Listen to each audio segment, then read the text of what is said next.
मुझे वेद के पथ पर चलना है। वेद का तो दर्शन भी नहीं किया था, गांव में कहां किसको वेद देखने को मिले साहब। मुझे ऋषियों के पथ पर चलना है, वेद के पथ पर चलना है। गांव में एक बाबा जी आते थे, उसके पास किताबें बहुत थी, लाखों रुपए की।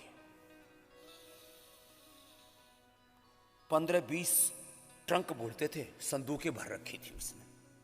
तो उसमें से हम उधारी ले ले करके एक एक 2-2 दिन 3-3 दिन के लिए 5-7 दिन से अधिक उधारी नहीं देते थे पढ़ने के लिए। उसको लेकर के थोड़ी हिंदी में किताबें पढ़ा करते। उस समय तो हिंदी में ही पढ़ना हमारे लिए बड़ी बात थी, संस्कृत कहाँ आती थी हमको।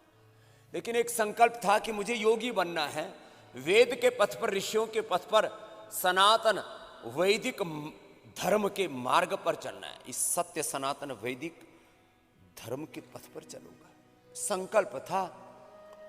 और उस संकल्प को मैंने एक दिन भी कमजोर नहीं पड़ने दिया, इसलिए आज आपके सामने बैठा।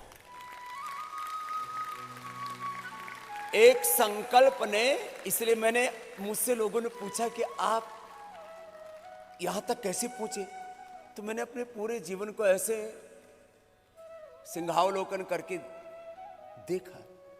तो मैंने कहा मैंने जो संकल्प लिया ना, उसमें विकल्प नहीं आने दिया। इसलिए मैंने एक वाक्य शब्द बोला, विकल्प रहित संकल्प। क्या बोला, जोर से बोलो।